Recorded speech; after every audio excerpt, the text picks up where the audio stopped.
Can you hear Jose down there tearing up the kitchen after I asked him not to? No. Oh, Great. All right, let's see.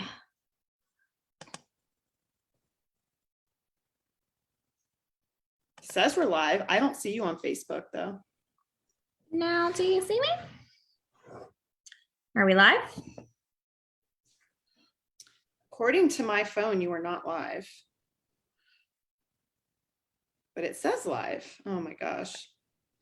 You know, I know this is my energy I'm bringing into this. I always have trouble with live streaming for some reason. I don't know what it is. Let me see. Hold on. Oh no, we're live. It says we're live. All right, let me see. Can you go into there and tag me? Can you go into the live, the actual live? Hi, everyone. We're sitting here just trying to figure out some little details before we get started. Sadly, it's taken us 17 minutes to figure out how to do this. Technology. Let me tag Nicole in here, and then we will start our first Friday live chat. Just a little bit of technology here. This is my first time using Zoom for a Facebook Live. Yes. Believe it or not. We got to do new things. We got to fail at it. New things. Right? How it goes. All right. Well, Nicole, do you want to introduce myself? Our topic? Or maybe yourself. I mean, I can also introduce. Go for that. Introduce yourself, and I will figure out this technology piece, and we'll get started on our topic this morning. Hi, everyone. My name is Nicole Hill, and I'm the owner of Nicole Hill Coaching. I am a stress and sleep coach. And really, I am just hitting health and fitness from a different angle and helping you to figure out what the root cause of why you aren't able to stick with a fitness program or sleep well, because most of the time those things come down to managing your stress and really not knowing how to do it in an appropriate way.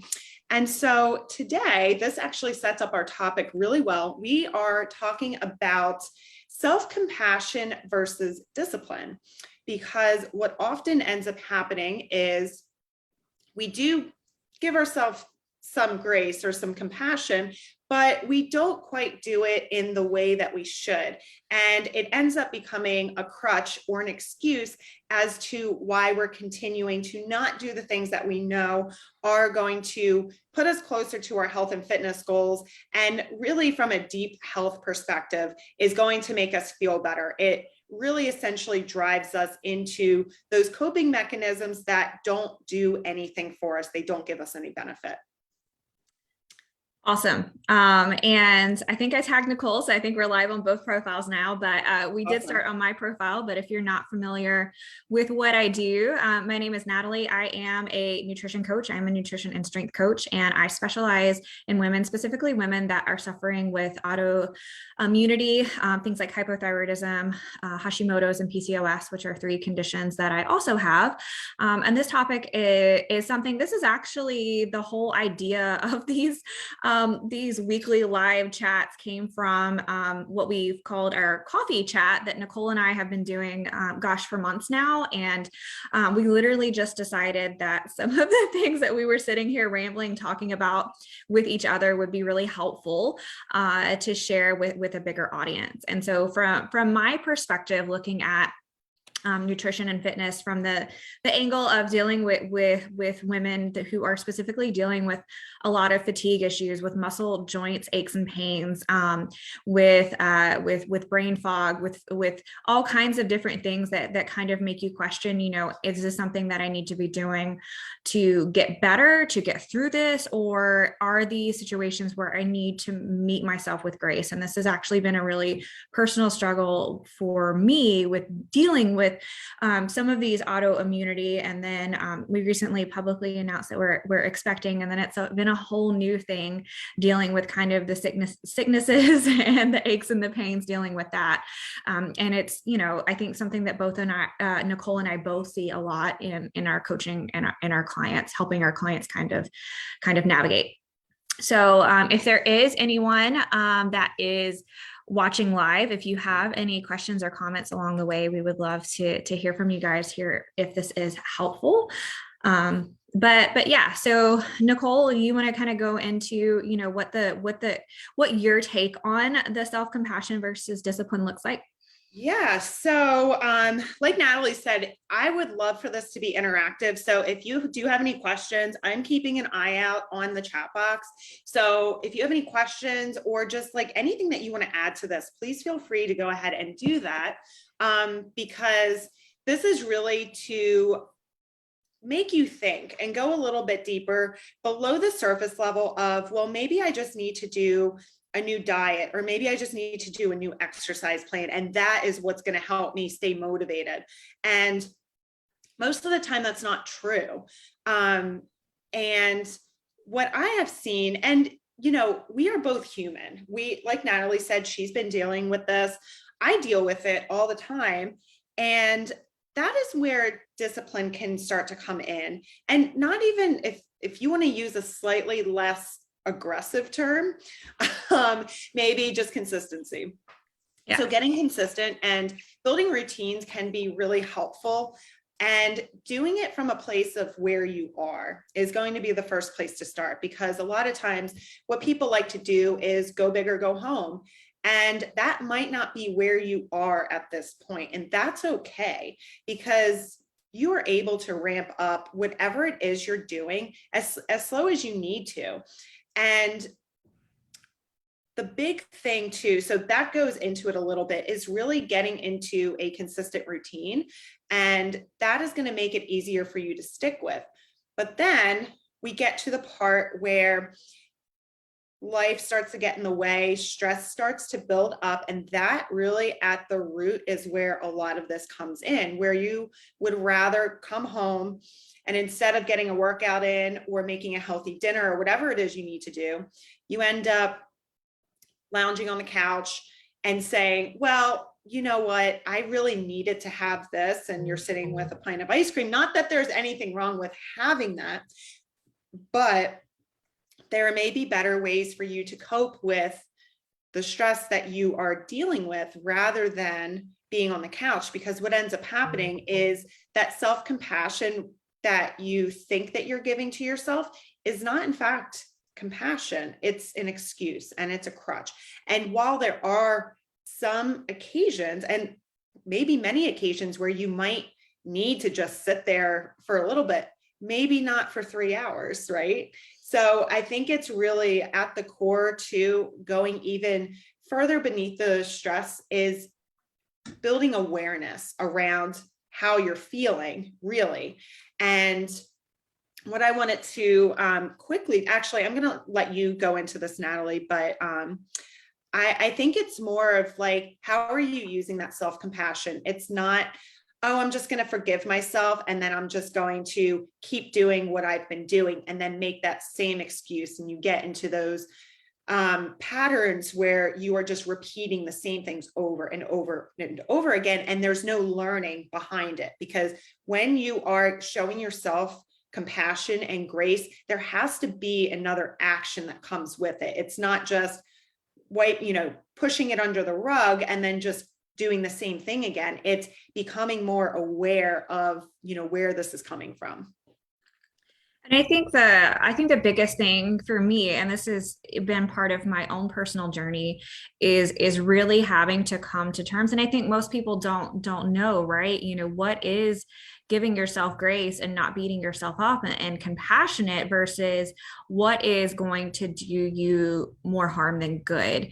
And really recognizing that what feels good in the moment is not always what's going to feel good long term, or what's going to be in your best interest. And it doesn't actually make you feel better. Right. Your brain wants you to think that it does, yeah. But it does not. In fact, your brain is tricking you. Yeah, It's I'm always making telling you my think that. clients, I'm like, if this is a 30-second feel better, then it probably wasn't the right Right, answer, right? And it's kind of, right. if you think of whatever your coping mechanism is, and everybody has something different, it could be as simple as scrolling TikTok, scrolling Facebook. It could be as That's looking for me. comfort, looking for comfort food. And this is what actually one of my coaches had taught me and referred to as buffering. Something that was really interesting. Yeah. And this is not, I don't think this is normal. But something that I figured out really quickly was that my buffering action was to organize my closet. And Mhm. honestly, who in the world, that's how much I was avoiding the other things, Yeah. who really wants to organize their closet. Oh yeah. I gave my But cat a bath the other day. It was completely yeah, unnecessary. unnecessary. And so Right. what I have found through personal experience and through education, of course, and through coaching other people, is that we are so good at finding all these Yeah. different outlets and avenues, not only for our energy and our time, but as Yeah. well as all these little decisions. And decision fatigue is something that I talk about a lot. And I had Nicole talk to my coaching ladies last night about sleep, and that was one of the things that she brought up as well. And looking at all these little decisions that we're making throughout the day, and are they really Yeah. significant?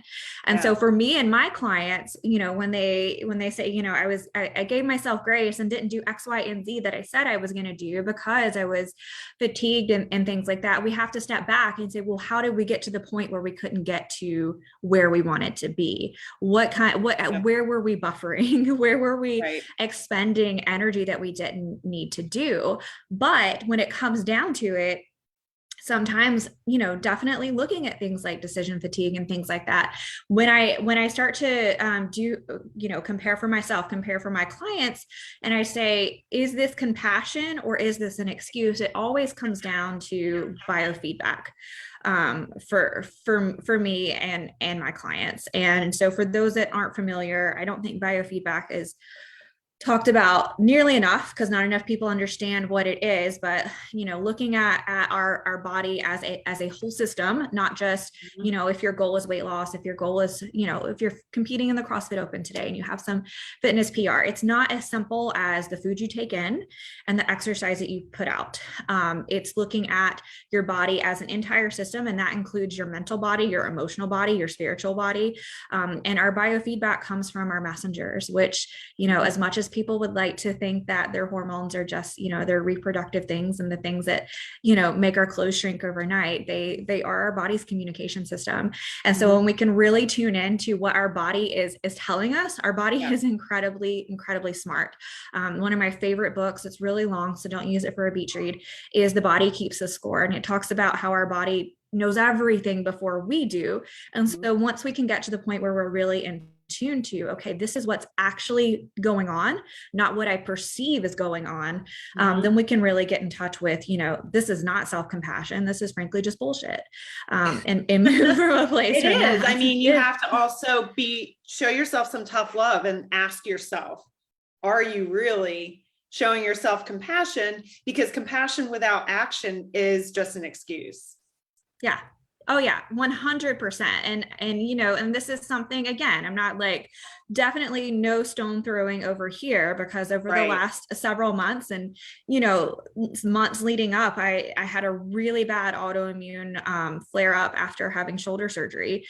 And there was a whole lot of, feeling sorry for myself, or, telling myself that I was being graceful and all of that. And, I actually made a post maybe yesterday on Facebook talking about breaking promises to yourself. And I really had to have, a heart to heart with myself, and ultimately wound up hiring a coach because, what I do and what Nicole does and what coaches are really good at is, looking over the shoulder and being able to call out the bullshit, and, making you realize when you aren't keeping promises to yourself.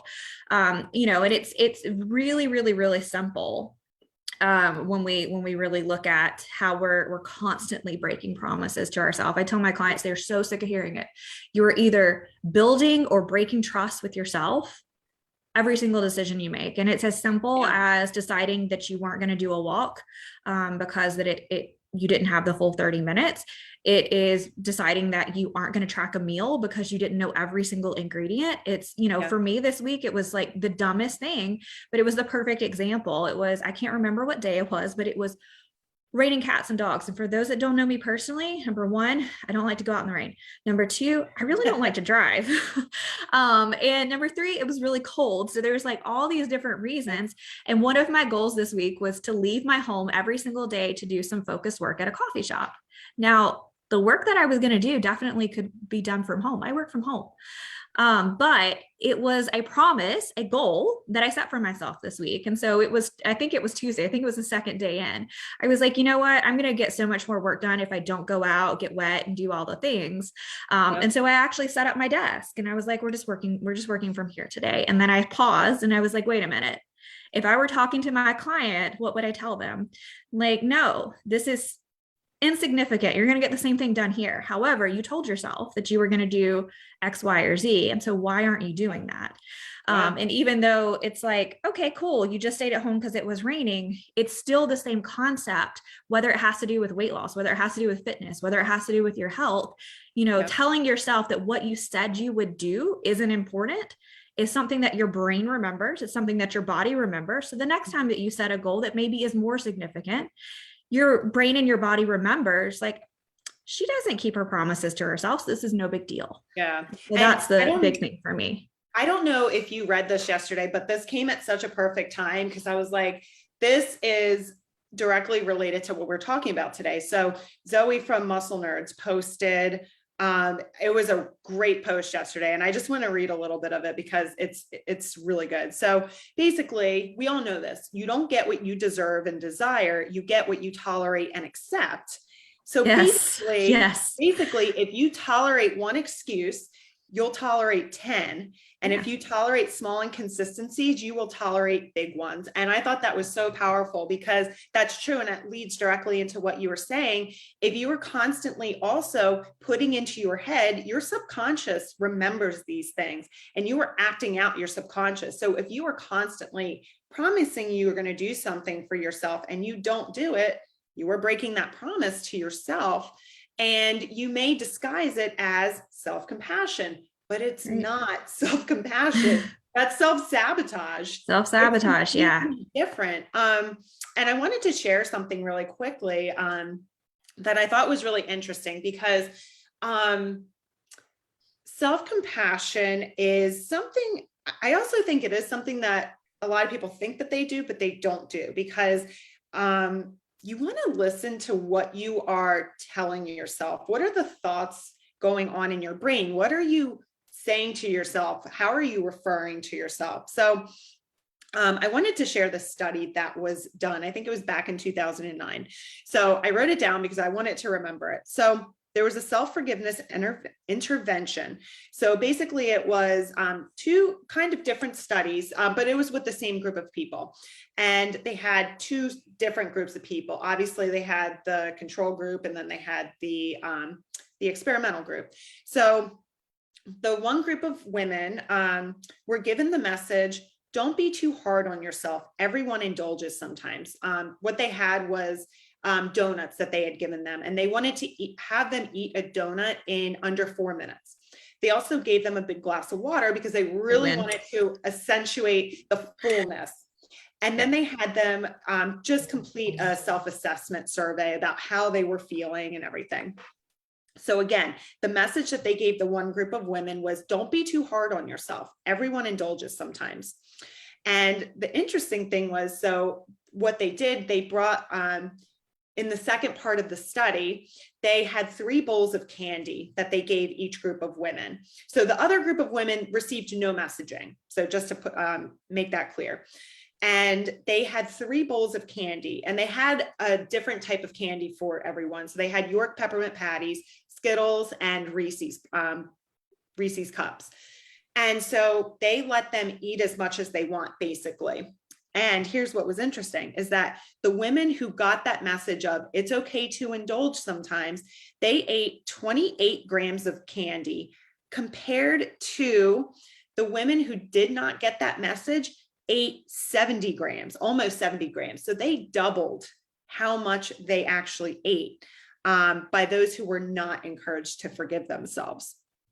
So I thought that was really interesting that because it's kind of like what it ties into is when you eat something that you weren't planning on eating and you feel guilty about it, you say, screw it. I'm just going to go ahead and eat like crap the rest of the day. Go all That's in. usually what Yeah. happens. So when you're actually saying like, it's okay that you did this, just move on. What's the lesson? What was the message? What was your message? What would my message be?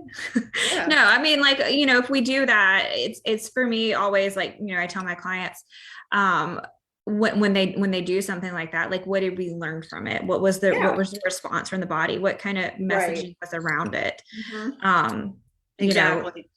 So with that, you want to remember that, yes, showing that compassion is incredibly important in moving forward, but there's got to be some sort of almost like a debrief where you're asking yourself, so like, what are you feeling? Step one. So we want to give you some action steps that you can take. So really bringing the mindfulness component into it. How are you feeling? How are you feeling in your body? What are you thinking? What are your emotions? But really the goal is not to rush into something else, being mindful and being in that moment and not just trying to skip forward to feeling better, because that's what can lead you into eating more, is that guilt that you're feeling and not the shame. It's the escape, right? Trying to escape your body from how you're feeling, but how are you feeling? Are you aware of that? Number two, I'm sure that you talk about this, I talk about this all the time, is really having a growth mindset. This doesn't make you a bad person. It's not a failure. It's not. It's what do you learn from this? What's, like you said, what's the lesson that is learned from this? Was there something that happened, you know, earlier in the day? Because remember, a lot of times it's not like what happened directly before you ate. It could be something that happened, you know, like 8 hours prior. Maybe you had a really tough day at work and then you're coming home and, you know, stuffing your face with Oreos. It may not be, you know, like that drive home from work, whatever. It can be that argument that you had with a coworker earlier in the day, or, you know, all that work that was piled on you. And then really, what would you say to a friend? I mean, that's like the age old thing, right? How or a child. A friend, would you, you know, call them a loser and, you know, whatever mean thing that you say to yourself, of course you wouldn't, because you'd be a shitty friend. You wouldn't do that. I don't know, maybe you are a shitty friend, but I always tell my clients that, you know, to always remember that to a certain degree, we're parenting our inner child. And so if we start to reframe, you know, the things that we say ourselves to ourselves, would you say that to a child? And if you can envision yourself and envision your inner child, like how damaging are your thoughts, your actions, your beliefs, your feelings towards a child? And so that usually hits home pretty hard. Yeah, it does. I mean, I'm not perfect with any of this stuff. I still say shitty things to myself and things like that, but it always, this is the human experience, you know? Yeah. I'll never forget years ago, a client got like really frustrated and down on herself. And she just looked at me and she's like, I wish you understood what it was like for some of these things to be so hard. And I was like, yeah, I'm in it every single day. This doesn't, you know, the hard stuff, the inner work never gets easier. You just get better at it because you practice. But in order to do that, you have to start reprogramming your subconscious. And that starts with how you are talking to yourself and where your thoughts are. And when we get into that negative loop, that sends a message to our brain to then create more negativity in our lives. And we are living that out, which is, I know it can be hard to grasp that, but it is completely true. That's what happens. You're, you know, essentially, like, it's funny. I thought about this the other day where, I'm sure you've heard the saying like, oh, I must have an antenna that attracts the, you know, crazy people into my life or whatever you Oh want my to say, gosh. right? Yeah, my husband attracts disaster cases. He's a veterinary surgeon for those that Yeah, don't know. I'm always like, you just have an antenna on your head for just these yeah, disaster cases. yeah. Yeah, I don't want I any of mean, that. you attract those things Yeah. by your thoughts. I don't know I what he can't say does. this, I can't say that for his profession, but like in your personal life, Yeah. it really is true. And sometimes it can be a hard wake up call, I think, that you are the one responsible for these things. And Oh, for I don't want sure. to get into I hate personal responsibility. like heavy trauma. I don't want to get like, that's not what I mean by any means, that you deserve any trauma that was inflicted upon you. I want to make that clear. But, a lot of what you have in your life is you and, the path that you've decided to take. And, it really only takes little steps. Just going back to what I said earlier, you got to meet yourself where you are. That is another way to show yourself, to show you yourself Yeah. compassion. Yeah, that's compassion. Yeah. Yeah. Is by recognizing that I am not quite where I want to be, but I will be. And starting with where you are, is showing yourself kindness, because it gives you room to also, reach the goals that you do have instead of setting yourself up for failure. That's not Yeah, compassion. that's not Right? compassionate either. Yeah, that's setting, which, I tell my clients all the time, I feel like I was on repeat on this yesterday, is oftentimes when we set goals for ourselves, and I'm the world's worst. I used to do this like every New Year's. You set these big, lofty, extravagant Yeah. goals. And, if you're really being honest with yourself, they're not realistic, but it's almost like we are just attracted to, we've proven so many times that we can't do things. And this is my big thing. Not to, we can save this tangent for another Friday talk, but the dieting industry in general is, so many of these diets have literally set women up to fail again and again and again. So all you've taught your brain and your body is that this isn't going to work. And you've essentially just traumatized your nervous system, traumatized your feelings, your beliefs about yourself, your self-worth, to be like, this isn't going to work out. And so, it's almost like we have this inner dialogue. Okay, I'm going to set this goal, but I'm not really going to do it. So I can go as big as I want to. It doesn't matter. Oh, good And point. so I'm like constantly telling my clients, okay, this is what we want to accomplish in the next 7 days. How can we dial it back a notch? Yeah. And I am the type of coach that's not afraid to frustrate my clients, and they do get frustrated because I'll hear all the time, well, that seems too easy. Good. Are you going to keep do it to yourself? Good. I'm good with that. Isn't that so interesting to you? And I'm not going to sit here and say that I don't do the same thing, but it is interesting psychologically, where you give something like a client, something really easy to do, or yourself, and you're like, that's too easy. I don't want to do that. But then you do the hard stuff and you're like, well, this I can't do that. much. It's too hard. It's very interesting. But yeah. Here's the thing though, is that you can change your mindset around it. You need to start doing those things. But this really happens when you have those really busy and stressful days. And I just need to share a client win from that I had yesterday with one of my clients. And I hadn't spoken to this client in almost a month. And she had been going through a lot of things in her life. And one of the things that we have been working on since January was just, and I talked to your group about this last night, was cultivating a positive mindset around stress and what you can do when those stressful events pop up. So for her, she has a few things. So getting into more of a creative zone. She's a very creative person, and she knows that she needs to do that on a daily basis to help center herself.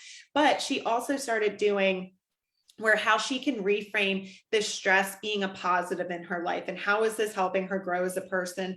How is this enhancing her life? And I think trying to turn those things around also helps from the stress perspective, when, it can be really hard. And it's really funny because a lot of people, this usually happens. I usually have men that will tell me that they can't do this, and specifically former athletes, where they're like, I can't show myself compassion. I have to tell Yeah. myself what a Toughen piece of up. shit I am, essentially. Mhm. They're like, Yeah, I have to berate myself or else I'm not going to do these things. for And sure. it just doesn't work that Doesn't way. Like work. you might think that it works, but it doesn't work. And I'm kind of the same way too. And something that I work on. And as coaches, like we are not perfect by any means.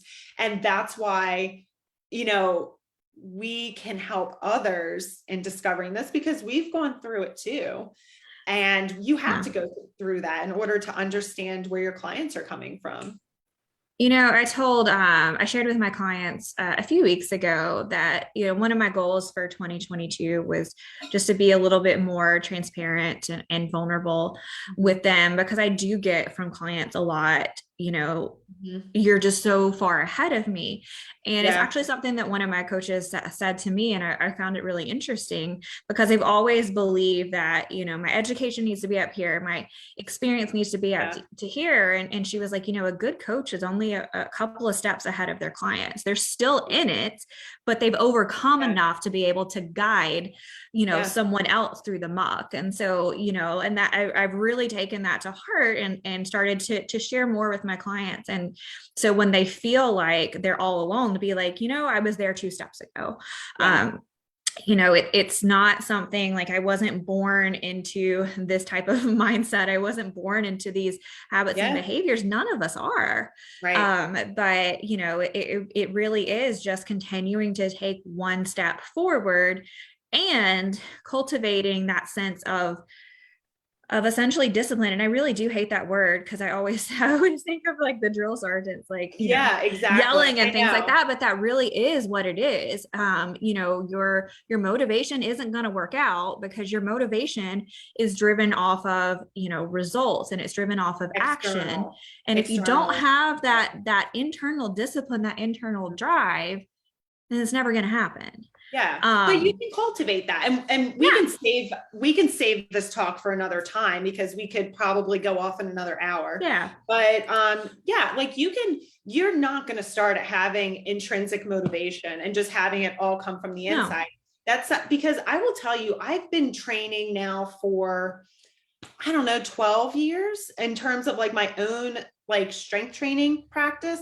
And I can tell you that there is still some extrinsic motivation yep, that it absolutely. completely comes, but I have done it long enough to where it is becoming more intrinsic. So, that's the thing too, is that recognize that these changes are not going to happen overnight. And I know that you hear this all the time and it can be frustrating, but honestly, this is a lifelong thing. As long as you're living, you're learning, right? And Right. that is where stress comes in too, is that is literally what stress does, whether it is Helps you from grow. external, right? Like Yeah. you're learning lessons, but it also from an internal perspective too, it also happens. Your brain is also learning when you are, when you're under stress. And it is going to take time for you to break a lot of these thought patterns because you've literally been living them out. What is it? Your subconscious essentially like molds by the time you're 8 years old, which Yep. is insane. So a lot of Yep. the messaging that you have is old. And a lot of times you don't even realize that it's there and that you're living it out. So that's why coming back to the mindfulness part of that, having that self-compassion is going to be so important, and staying in that moment, even as uncomfortable as it feels, because trust me, I have gone through a and I will say a transformation of really cutting alcohol out of my life because I started out that way from a health perspective, recognizing how much it was messing with my sleep, anxiety levels too. It can really create a lot of anxiety because it's causing stress in your body, but then really transitioning into why am I leaning on this? Why am I like having too much to drink, or why do I even need it in the first place? So that is going to be important because a lot of times, or usually, things like anytime that you can escape from the situation that you're in, something like alcohol or drugs or shopping or whatever your kryptonite is, it's essentially you want to leave this specific moment that you're in the present and you want to go somewhere else because it's more comfortable. And you got to stay in that uncomfortable feeling if you want to start to change things. Sorry for that. But that is what I have learned. This is completely from, and now I, do I not drink? No, but I have one and I'm done. I have one because for sure. like, you know what? I can sit here and relax with this. It's not going enjoy to it. A lot, and I can enjoy and it's it. not an escape.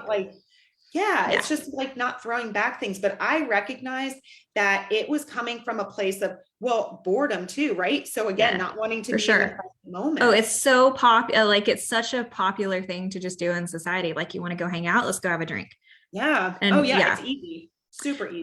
We'll talk about that. I've made a list of like a whole list of topics. I think next week we need to talk about intrinsic and extrinsic motivation. I think that'll be a good topic, especially with weight loss. For sure. So we're right at 30 minutes. So to not make this any longer, to wrap this up, I just wanted to share a few action steps that you guys can take away from this right now to kind of start to work with this. And then hopefully Nicole will have a couple too, so that you can get two different perspectives. So I just wanted to share, and these are the actual action steps that I personally take that I share with my clients. And so the first thing that I always like to remind folks is the dial movers of what actually is going to elicit change. And, not to get into a whole tangent on change, but we're constantly evolving. So whether you have a weight loss goal, a fitness goal, or, you're just trying to continue to show up as the best version of yourself every single day, it's going to require some sort of evolution or change. This is not a static experience that we all are living in. And so the big dial movers of change are compassion and vulnerability are my two favorite ones. And those come from Brene Brown. She's a shame and guilt researcher, because so many people think, again, going back to compassion and discipline, they feel like discipline is to shame and guilt themselves for showing themselves self-compassion. And I want you guys to remember that.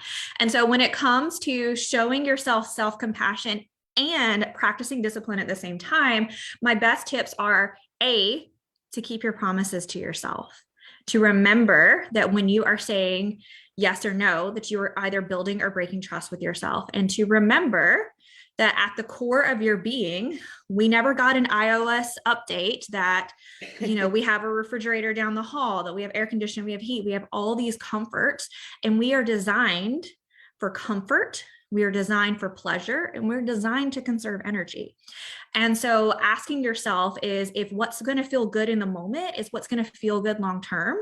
And I can tell you that realizing once you realize that you're breaking promises to yourself, which you would never do to a child, probably a friend, a coworker, family member, so on and so forth, just to yourself, that it becomes a really big deal. And so keeping promises to yourself doesn't mean, if you are the type of person like I used to be that says, I'm going to work out 60 minutes, 5 days a week, that's probably not realistic. But also recognizing that something isn't nothing, and then meeting yourself where you are, no matter how busy, no matter how stressed, no matter how crappy you feel, that there are always small ways to keep promises to yourself. Small ways. It doesn't have to be a big thing. And so that's my biggest tip, especially when it comes to food, taking a walk, getting your workout. Just because your workout was 30 minutes doesn't mean that 5 minutes doesn't count. Get over it has to be all or it's nothing. Self-compassion is another sneaky way that all or nothing mentality kind of rears its ugly head. And then the other big thing, I've gotten a lot of interesting. I started sharing my workouts again on Instagram, and I have a lot of activity restrictions that are heart rate related, not physical, but a lot of people, talking about how I'm finding the motivation to work out. And one of the biggest things that my clients will come back and tell me after working with me is that they felt for so long they had to bully themselves into working out. And when we learn to go by biofeedback, when we learn the self-compassion and discipline, that it no longer becomes about bullying, we literally listen to our bodies. And sometimes it is a 5-minute workout, and that's okay. You still kept that promise to yourself, and they found that they are more compliant and more consistent when they're actually meeting themselves where they are versus throwing in the guilt and the shame. And so Mel Robbins, I actually shared one of her TikToks on my Instagram the other day, but that was hilarious. But she was talking about getting up and doing the thing, and she has that 5, 4, 3, 2, 1 thing, kind of in a similar thing. My thing is get in it for 5 minutes, and if it doesn't feel right, if it's not where you're supposed to be, you kept that promise, move on, and you can feel good about being compassionate with yourself, but still having the discipline to show up for your promise. And so those are my big tips. Yeah, I totally agree. Because to go off your second point, a lot of times what happens is you really just need to start, and then you may end up just going for the full time that you had. Happens to me all the time. Another plus. Both are pluses. You showed up Yeah. for yourself, and then if you end up doing it. So my big thing that I want to reiterate, action step wise, is staying in the present with yourself as much as possible, especially when you are feeling very vulnerable in that moment that you just experienced something that you didn't have the intention of doing. So the way that you can stay present, there's so many different ways, but don't escape with those negative things that are not going to do anything for you, like watching TV and scrolling social media. It's going to make you feel worse. Going out and, binge drinking, binging on, a tub of ice cream. Those things are not going to make you feel better. Your brain wants you to make you think that it is going to make you feel better. It gives you the promise. Basically, what the reasoning behind it is, it's promising dopamine. It's promising you dopamine, but you're not going to get it. You're not going to get the feeling that it's promising you. But there are other things that are going to give you that dopamine release. And it can be a little challenging to do that when you might be feeling shitty. But going into what Natalie said, do a 5-minute action. Even if that feels too much, make it a 2-minute action. 2 minutes. That's 1 minute. 1 minute. I did a 1 minute with a client this week, and we were super successful. Same. I've done that with breathing. So that's my first one. So stay in the present, and some ways that you can do that is